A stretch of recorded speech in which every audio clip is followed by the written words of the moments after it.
বন্ধুরা, এখন যেই মসজিদটি দেখতে পাচ্ছেন এটি হচ্ছে বাবা আদম মসজিদ। বাংলাদেশের মুন্সিগঞ্জ জেলায় অবস্থিত এই প্রাচীন মসজিদ, যা 1483 সালে নির্মিত হয়। মালেক কাফুর কর্তৃক জামের মসজিদ হিসাবে মসজিদটি নির্মিত হয়।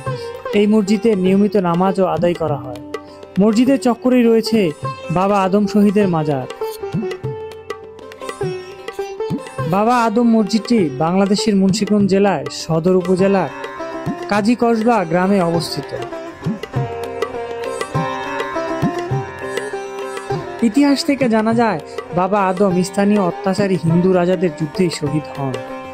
1483 খ্রিস্টাব্দে বিক্রমপুরের শাসক মহান মালিক কাফুর শাহ বাবা আদমের নামে এই চমৎকার মসজিদটি নির্মাণ করেন। এই মসজিদের ছাদে রয়েছে 6টি গম্বুজ।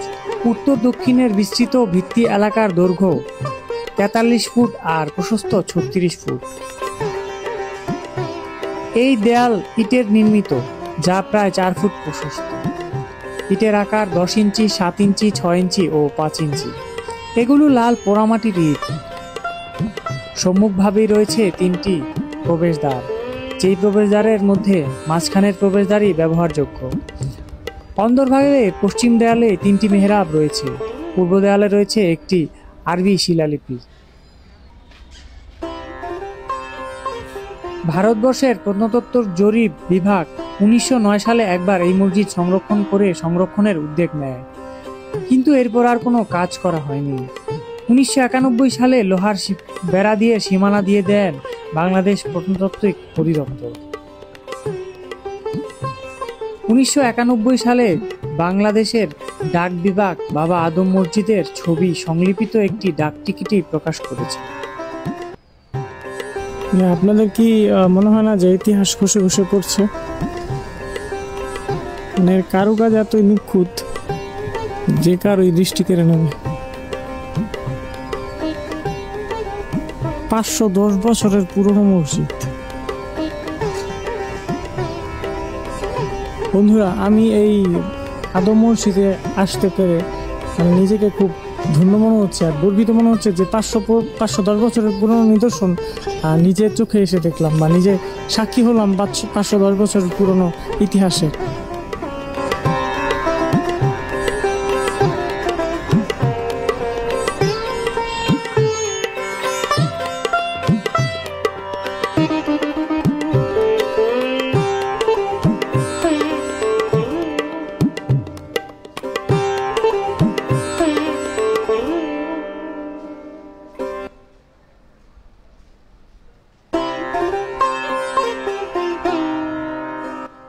বন্ধুরা, এবার যাব মসজিদের ভেতরের দৃশ্য দেখব।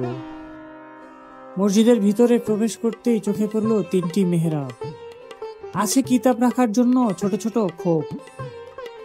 মসজিদটা পুরোটাই ঘুরে দেখতে আমার চোখ জুড়িয়ে গেল। আহা, কি বিশাল এই মসজিদের সুন্দর গম্বুজগুলো, যা আপনার দৃষ্টি কেড়ে নেবে। আমি যেন চোখের পলকই ফেলতে পারছি না এই মসজিদের ভিতরের দৃশ্য দেখে।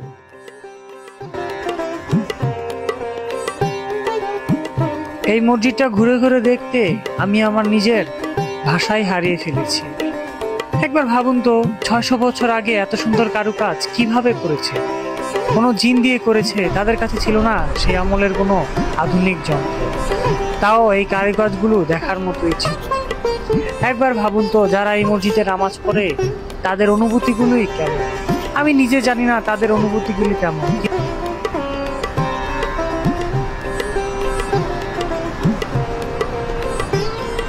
সুন্দর নান্দনিক কাঠামো যা আমার দৃষ্টি জুড়িয়ে যাচ্ছে। মসজিদের ভেতর ঘুরে ঘুরে দেখতে চোখে পড়লো এরকম একটি পিলার। জিজ্ঞেস করলাম, পিলারটা কিসের? বলল, পুরোটাই একটা পাথরের তৈরি এই পিলার।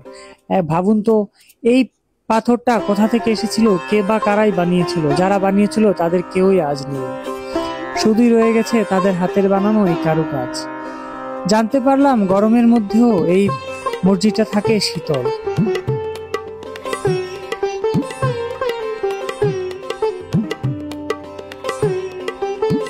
মসজিদের ভেতরের মেহরাবগুলোর কাজ দৃষ্টিনন্দন। ছিল না কোনো আধুনিক যন্ত্রপাতি, ছিল না কোনো আধুনিক টেকনিশিয়ান, কিন্তু এ কাজ আজও কারুখচিত কাজ। শৈলিক শিল্পর কারুকাজে মোগল স্থাপত্যের এই কারুকাজ যেন দৃষ্টি কেড়ে নেয়। এক পলকের জন্য চোখ ফেলতে চাচ্ছিল না আমার। বন্ধুরা, আরেকটা গুরুত্বপূর্ণ কথা বলতেই তো আমি ভুলেই গিয়েছি। এই মসজিদ শীতল থাকার কারণটা আমি জেনেছি। এই যে আমার হাত দেখছেন পিলার, এই পিলারটা মূলত পাথর দিয়ে তৈরি, যা আমি আগে আপনাদেরকে বলেছি। এই পাথর তৈরির কারণে বাইরের সকল তাপ এই পাথর চুষে নেওয়ার কারণে মসজিদটা মূলত শীতল হয়ে থাকে। সুযোগ পেলে আসবেন এই মসজিদে নামাজ পড়তে। দৃষ্টিনন্দন কারুকাজ অবশ্যই আপনার মন কেড়ে নেবে।